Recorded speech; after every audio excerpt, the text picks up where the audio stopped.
Ich bin Henrik Lott und meine Jagd ist die mit Kimme und Korn. Mein Ziel bei der Jagd: Teil der Natur sein, sich unter dem Wild bewegen, nah heran.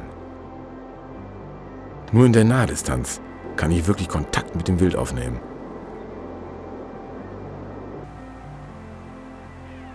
Als Jäger haben wir das Privileg und die Fähigkeiten, uns als Teil der Natur in der Natur zu bewegen.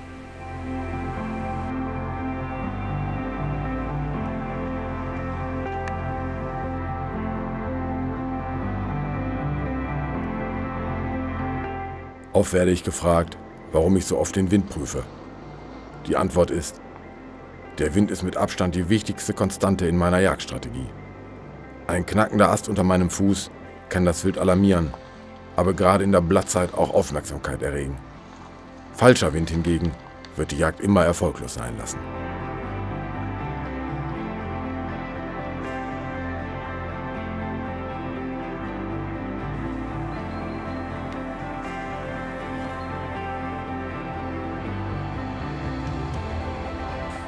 Mit Jagdfilmer Sebastian habe ich mich in der Blattzeit verabredet, um einige Filmaufnahmen zu machen.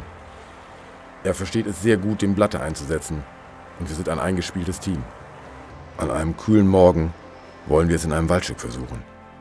Ich platziere mich ca. 20 Meter vor der Kamera. Auf das Blatten von Sebastian springt sofort ein Jährling, der nervös an uns vorbeizieht. Ein Blick weiter nach links zeigt einen weiteren Bock, der aus dem Feld in den Wald gezogen kommt.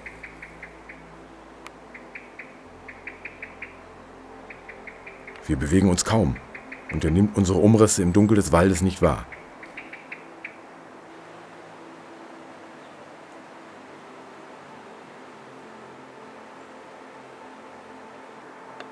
Es ist ein einwandfreier Abschussbock, aber da ich auf dem Waldboden sitze, habe ich leider keinen Kugelfang zur Feldkante und ich muss den Bock ziehen lassen.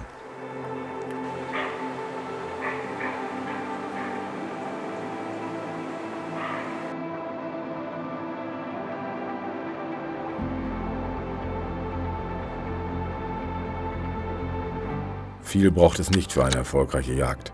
Eine zuverlässige Waffe, Munition, Fernglas, Messer und ein Aschebeutel. Im Zuge der Vorbereitung auf eine Jagd in Afrika habe ich viel mit meiner Mauser M98 Magnum trainiert. Deshalb jage ich zurzeit mein ganzes Wild mit dieser Waffe. Ich bin absolut vertraut mit ihr. Und wer sich auskennt, weiß, dass das harte Norma-Geschoss eine sehr wildbrettschonende Wirkung auch auf Rehwild hat. Am nächsten Abend haben wir einen starken Bock vor. Er folgt den Rufen des Blatters und ich krieche dem Bock entgegen.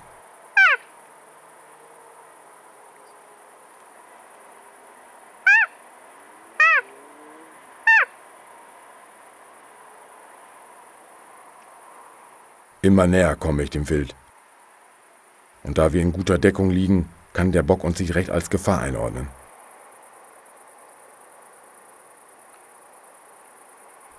Ein großartiges Erlebnis. Aber der Bock scheint mir noch nicht reif. Und ich weiß sofort, dass ich nicht schießen werde. Trotzdem versuche ich noch näher zu kommen, um diesen Moment zu nutzen, zu lernen und zu erleben.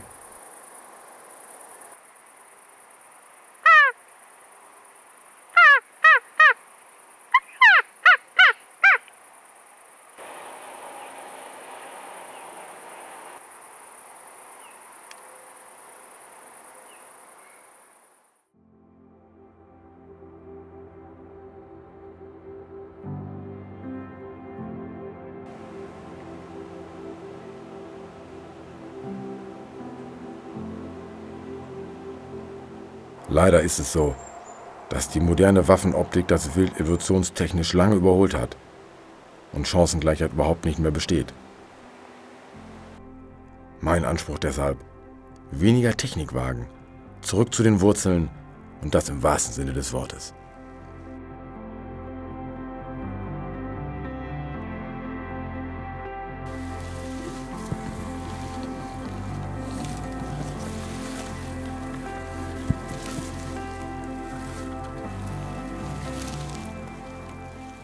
Eines frühen Abends haben wir plötzlich einen starken Bock vor uns.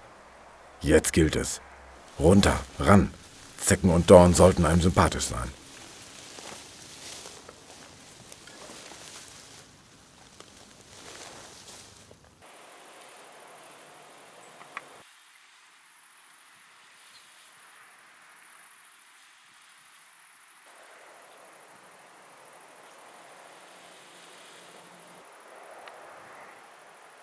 Ich verkürze die Distanz, aber er zieht nach kurzer Zeit in ein kleines Waldstück.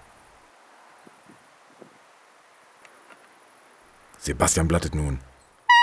Und der Bock kommt.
Nach diesem intensiven Erlebnis bin ich aufgewühlt, dankbar und zeige dem Wild meinen Respekt. Mir ist bewusst, dass nicht in jedem Revier und von jedem Jäger so gejagt werden kann und dass sich ein Abschussplan nicht über Kim und Korn erledigen lässt. Aber von Zeit zu Zeit sollte es jeder versuchen, um den Kontakt zum Wild und den eigenen Fähigkeiten wiederherzustellen. Das Abenteuer, das Erlebnis liegt eigentlich ganz nah.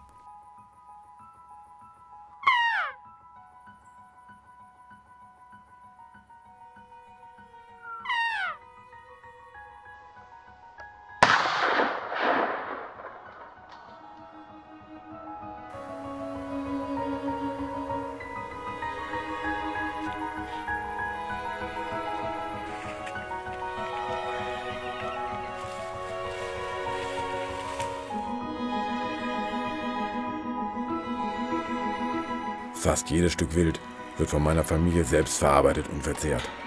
Es ist ein gutes Gefühl, sein Fleisch, sein Nahrungsmittel aus dem eigenen Revier zu holen. Auch dafür sind wir Jäger, dankbar und darauf sind wir stolz.